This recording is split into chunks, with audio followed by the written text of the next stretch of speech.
Tugul Aziz itu saya belajar dengan dia di sekolah. Saya sekolah harap dengan dia mengajar. Tahun 1964. Dia pesan begini. Amalkan tiap-tiap hari baca wa qulil hamdulillahillazi, supaya masa mati itu mudah meninggal. Apa Bilal? wa qulil hamdulillahillazi lam yatakis waladan wa lam yakul lahu syarikun fil mulki wa lam yakul lahu waliyyun minaz-zul wa kabir takbira. Ayat akhir surah Isra. Wa qulil hamdulillahillazi lam yattakhis waladan wa lam yakul lahu syarikun fil mulki wa lam yakul lahu waliyyun minaz-zulli wa kabbirhu takbira. Ayat yang akhir surah Isra. Dia kata baca amal hari-hari supaya kita mudah masa meninggal dunia. Jadi yang paling kita takutnya Nabi pesan sakit ketika meninggal dunia.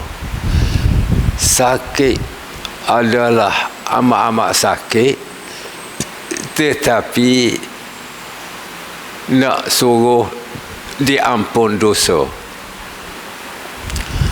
Buat amal hari-hari, dia kata. Kemudian bila orang beriman meninggal, berpeluh muka dan dahi. Muka berpeluh, dahi berpeluh, keluar air mata dan meninggal dalam tenanglah, dia kata. Jadi ketika dia sakit tu, suruh dia sekali tak pada mengucap la ilaha illallah, lepas tu biar ingat Allah, Allah, Allah, Allah. Ahli tasawuf dia kata kalau tak sebut, tak boleh sebut Allah pun sebut huwa. Huwa tu hu. Jadi boleh sebut Allah, Allah, Allah tu molek lah tu. Jadi insya-Allah kita buatlah yang sebab Rasulullah pesan dan dipesan pula oleh Tok Guru.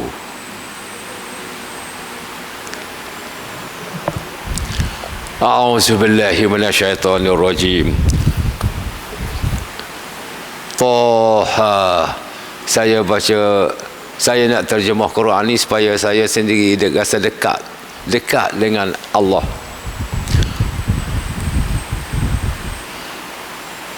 Taha. Huruf ini ahli tafsir memberitahu namanya huruf potong.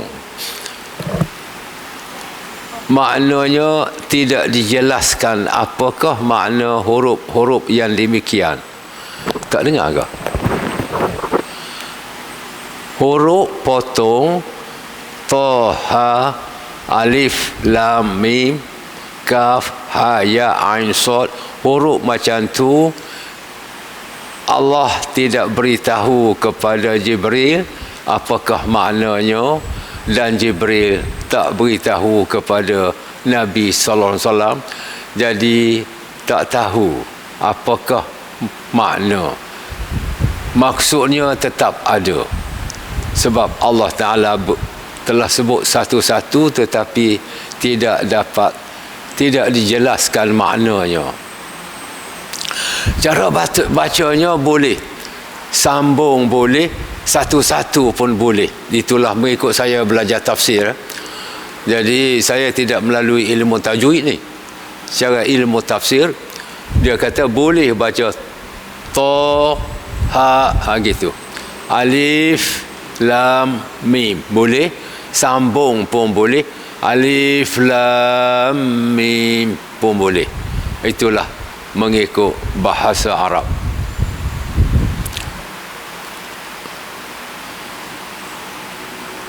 Allah Ta'ala berfirman, ma anzalna alaikal qur'ana. Ma di sini maknanya tidak. Ma ni banyak makna. Manafi. Manafi itu makna menafikan, tidak. Ma apa? Ma istifham. Dia panggil untuk nak minta faham. Orang tanya kita kata ma tu apa? Ma di sini maknanya dia kata ma nafi, iaitu ma bukanlah. Ma anzalna alaikal Quran litashqa. Ma anzalna, bukanlah kami turunkan, wahai Nabi Muhammad yang dikasihi, bukanlah kami turunkan kepada engkau ini Quran litashqa, untuk nak menyusahkan kamu. Tak. Sekarang ni kita lah ni, bukanlah diturunkan Quran pada kita ni untuk menyusahkan kita, Bilal. Bukan. Jangan kita ingat Quran ni nak menyusahkan kita, nak tolong kita, rahmat kepada kita. Benda halal, benda haram. Benda halal tu maksudnya ada faedah lah makan. Benda haram tu maknanya bahaya lah makan. Ma anzalna alaikal Quran litashqa. Bukanlah, tidaklah kami turun kepada engkau Quran yang mulia itu, wahai Nabi Muhammad, untuk menyusahkan kamu. Dah, untuk apa? Illa tazkiratan liman yakhsha. Faedahnya diturunkan Quran kepada kita ni ialah untuk memberi pengajaran dan peringatan, untuk beri peringatan dan pengajaran bagi orang yang bertakwa, bagi orang yang takut kepada seksa.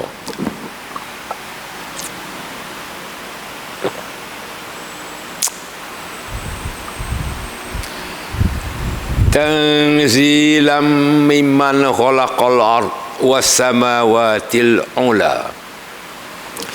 Quran ni ambil dari mana?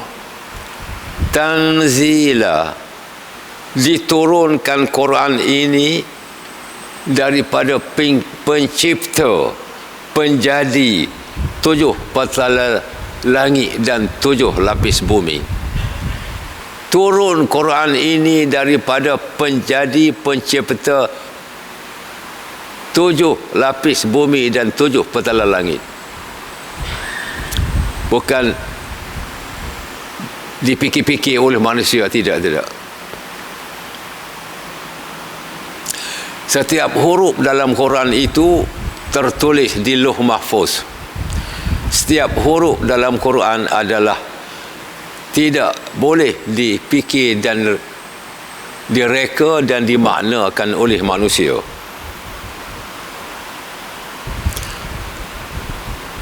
Siapakah yang mencipta langit bumi? Ar-Rahman 'alal 'arsy istawa. Allah yang maha agung.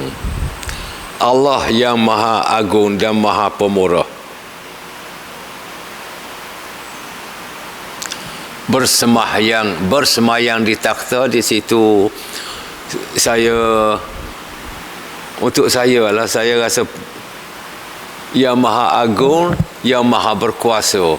Nak kata bersemayam di takhta, kalau orang silap faham, dia ingatkan macam raja-raja bersemayam di istana. Tidak. Cuma ini nak memberi gambaran bahawa keagungan Allah Ta'ala itu dia buat contoh dengan keagungan manusia dalam dunia. Itu saja bila. Bukannya yang maknanya Allah Ta'ala tu agung macam raja-raja. Bukan. bersemayam di takhta di sini bagi saya sekira Allah yang maha agung dan maha berkuasa. Itu saja.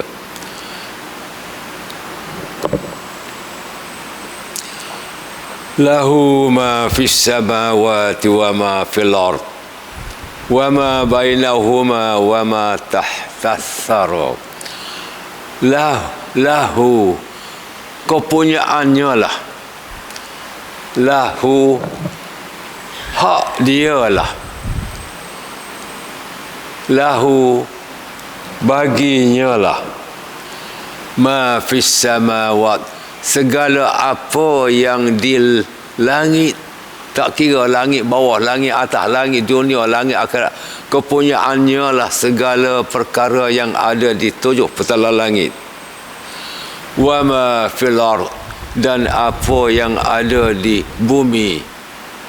Segala yang di langit, segala yang di bumi, semuanya adalah hak Allah Ta'ala semua.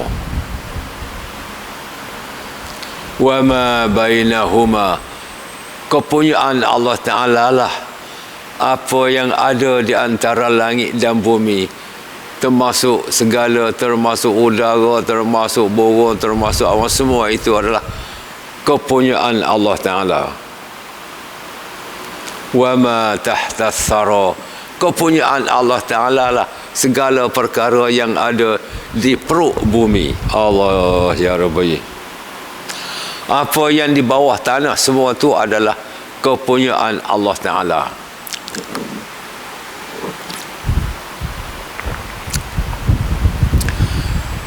Wa in tajhar bil qaul fa innahu ya'lamu sirra wa akhfa. Wa in tajhar bil qaul, sekiranya kamu berterang-terangan di dalam percakapan, maknanya kalau kamu bercakap terang-terang, cakap kuat, fa innahu ya'lamu sirra wa akhfa, sungguhnya Allah Ta'ala amat-amat mengetahui apa yang tersembunyi. Allah mengetahui apa yang sulit, Allah mengetahui apa yang senyap-senyap, wa akhfa, dan apa yang lebih tersembunyi. Segala perkara yang kamu bercakap, Allah tahu. Walaupun yang senyap-senyap, yang sulit, yang apa, semuanya tahu. Dan Allah tahu segala-gala perkara di bumi dan perkara di langit dan perkara di dasar, di perut bumi.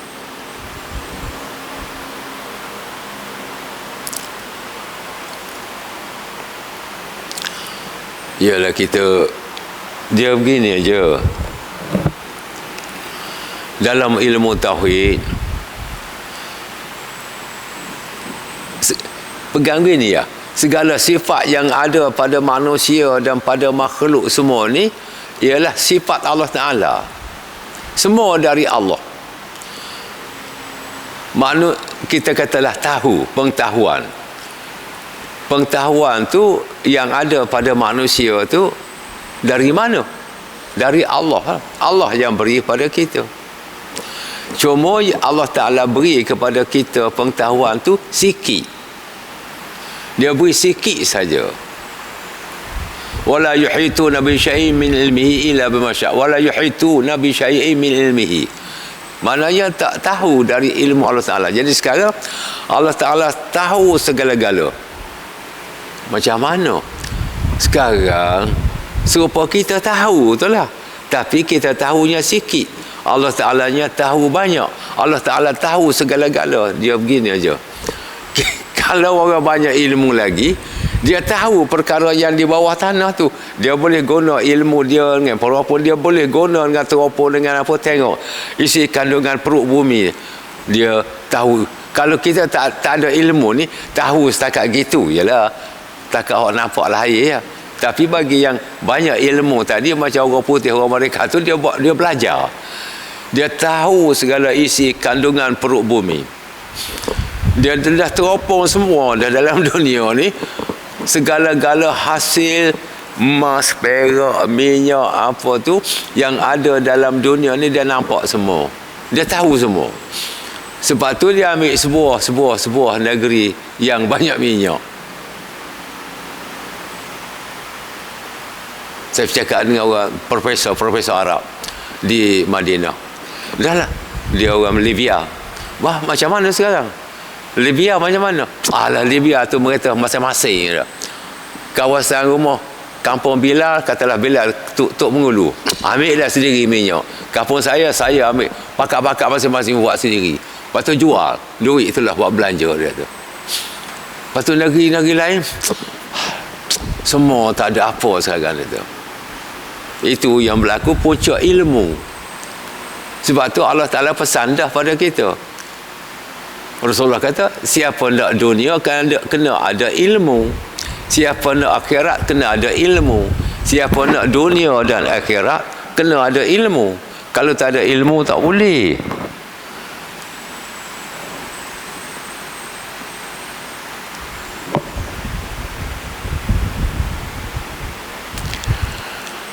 Allah la ilaha illa huwa lahul asmaul husna. Di sini kita tengok banyak kali terulang-ulang ni. Allah la ilaha illa huwa. Tidak ada Tuhan yang sebenar melainkan Dialah. Tidak ada Tuhan yang sebenar melainkan Dialah Tuhan sebenar. Lahul asmaul husna. Bagi Allah itu ada nama-nama yang indah. Jadi sekarang Allah Ta'ala telah beritahu dia ada nama-nama yang indah. Maka kita berdoalah kepada Allah, minta apa-apa saja melalui nama-namanya. Bolehlah kita bertawassul, minta kepada Allah, hendaklah menggunakan nama-nama Allah. Sebut dulu nama Allah Ar-Rahman Ar-Rahim. Ya Allah, selamatkanlah aku dan keluarga. Guna nama Allah. Sebut dulu beberapa yang, bila ingat berapa? Dia ada 99 kan? Ingat 10, sebut 10. Selamatkanlah keluarga aku. Seberapa yang kita ingat dulu. Sebut nama-nama dia, baru berdoa.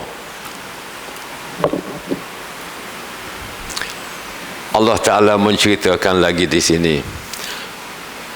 Ini surah Taha ni, ayat yang ke-6 ni.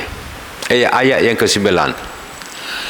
Wa hal ataka hadithu Musa. Syukurlah kita ni jadi orang Islam, umat Nabi Muhammad sallallahu alaihi wasallam.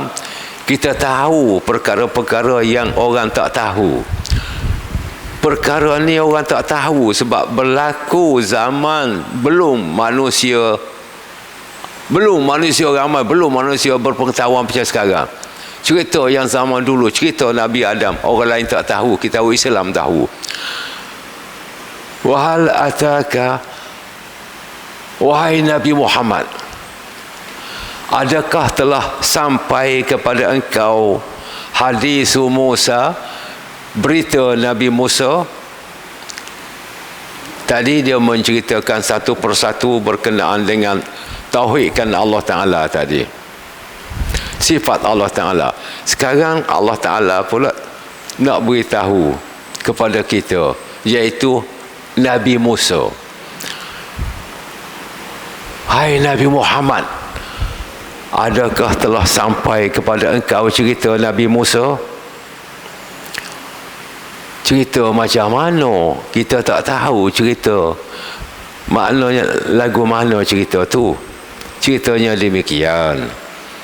Iz ra'a naran faqala li ahlihim kuthu inni anastu nara la'alli atikum minha biqabasin aw ajidu 'alan nari huda. Cerita Nabi Musa tu ialah pada zaman dahulu, ketika itu engkau tak ada, wahai Nabi Muhammad, engkau tak ada, dan kawan-kawan kau tak ada, semua tak ada lagi ketika zaman dulu. Ketika itu Nabi Musa alaihi salam telah berjalan keluar daripada rumah pak mertua dia Nabi Syuaib. Apabila setelah dia beredar daripada tempat beri minum air kepada kambing-kambing peliharaan anak Nabi Syuaib, maka Nabi Syuaib suruh anak dia panggil balik ke rumah. Maka anak Nabi Syuaib beritahu ayah, panggil tuan datang ke rumah ke. Setelah sampai ke rumah, maka berbincang-bincang antara Nabi Musa dengan Syuaib. Nabi Syuaib tu orang tua sangat-sangat dah. Kata Nabi Syuaib, aku nak nikahkan engkau dengan salah seorang anak aku ni, sebagai hantarannya 8 kali haji ataupun 10. Mana 8 tahun atau 10 tahun kamu bertugas bersama aku. Jadi kamu duduk dengan aku, bekerja dengan aku 8 ke atau 10 tak apalah. Maka bersetujulah antara kedua. Setelah genap edah, setelah sampai masa, adakah 10 atau 8 tidak dinyatakan. Tetapi setelah selesai perjanjian, Musa berkata kepada Nabi Syuaib, bapa mentua dia, saya dah nak keluar daripada rumah. Maka kata Nabi Syuaib, okeylah, dah cukup masa. Maka Musa pun minta izin bawa isteri. Maka Nabi Musa bawalah isteri dia, iaitu anak Nabi Syuaib. Semua ni anak Nabi ni berjalan malam, berjalan malam di Baitul Maqdis tu, di sana di Palestin tu, tempat ada perang-perang, tempat Israel tu, iaitu di Baitul Maqdis. Bila berjalan malam dekat sampai kat Bukit Tursina tu, ketika itu Nabi Musa ternampak api waktu malam ni, pukul 1 malam, tengah malam, padang pasir, cukup sejuk.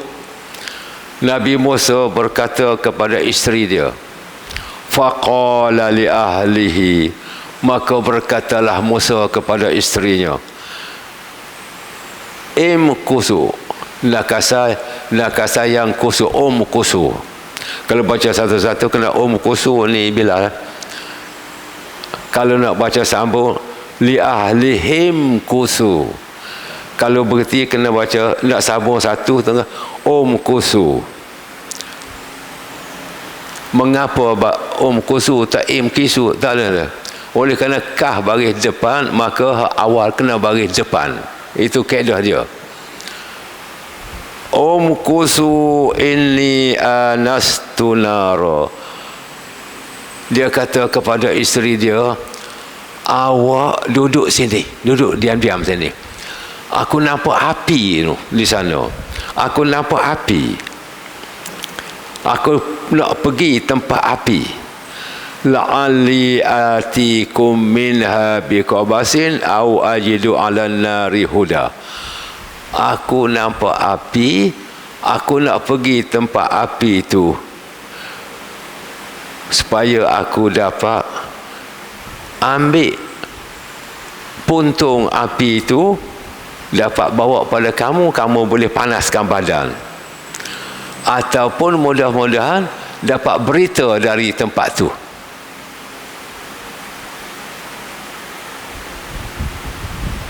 Jadi aku pergi sekarang. Awak duduk sini lah, duduk sini. Musa pun pergi tempat api, jalan. Falamma ataha nudiya ya Musa. Maka setelah Nabi Musa sampai ke tempat api, tempat nampak api itu, nudiya ya Musa, maka terdengar suara menyeru, wahai Musa, inni ana rabbuka, sungguhnya akulah Tuhan engkau. Fakhla'na alaika, bukalah kedua kasut engkau. Innaka bilwadil muqaddasi tuwa, sungguhnya engkau sekarang sedang berada di lembah suci. Oh, nak pergi tempat suci ni kena buka kasut. Sebab tu kita nak masuk masjid pun buka kasut.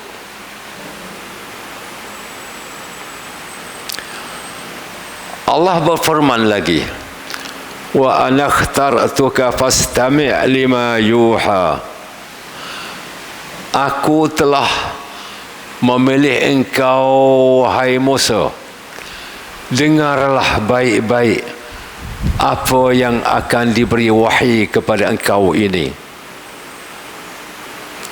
Innani ana Allah la ilaha illa ana, sungguhnya akulah Allah, tidak ada Tuhan sebenar melainkan akulah.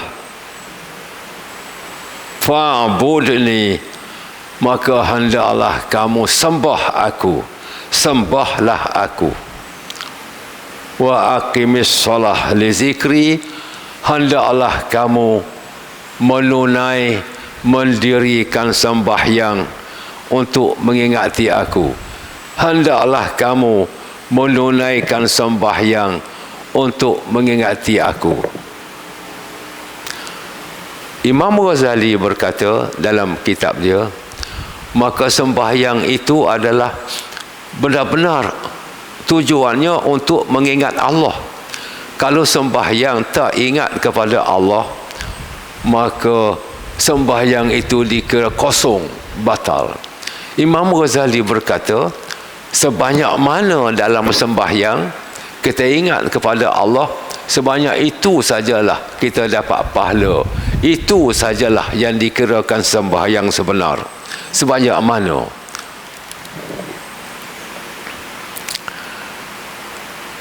Allah Ta'ala beri amaran lagi, inna sa'ati atiyah akadu ukhfiha litujza kullu nafsin bima tas'a. Wahai Musa, sungguhnya kiamat tetap akan datang. Allah.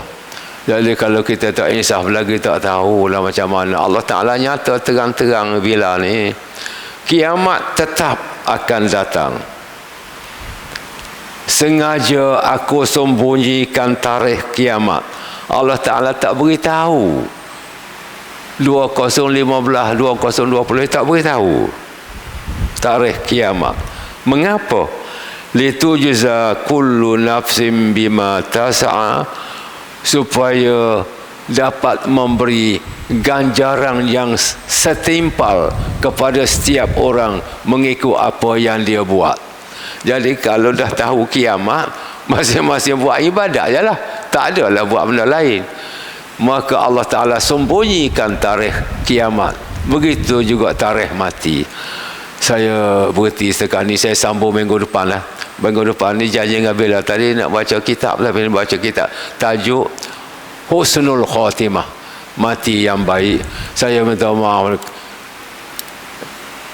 kesihatan saya ni payah pulih dah, satu. Yang kedua, berbagai-bagai perkara saya tekan. Tapi sepatutnya saya tak bercakap lah.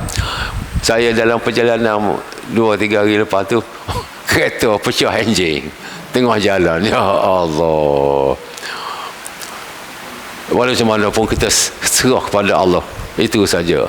Saya doakan semua para sahabat yang ada ni, tak kira kaum muslimin muslimat, saya doakan Allah Ta'ala ampun semua dosa. Dan saya mengikut yang saya baca kitab, setiap orang Islam tetap masuk syurga. Maka dia kata di dalam syurga kita dapat bertemu balik dengan para sahabat kita dalam dunia ni. Mana dalam bila saja masuk syurga, kita boleh pergi cari kawan-kawan kita ni. Mana? Haji Mastur duduk kat Curug mana? Syurga mana? Boleh jumpa. Haji Kasih, Haji, semua kawan-kawan jumpa. Nak jumpa dengan Bilal lah kan. Semua kita boleh jumpa macam ni juga. Bahkan kata Imam Ghazali dalam kitab Sirah Salikin, pada masa hari mati itu pun dah orang yang dah mati dulu, dia dengar keluarga dia ataupun sahabat-sahabat dah mati hari ni, dia pergi tunggu di permukaan barzakh. Jadi kita berdoa lah. Yang pertama, saya doakan dan saya percayalah semua yang ada ni masuk syurga. Al-Fatihah. Assalamualaikum.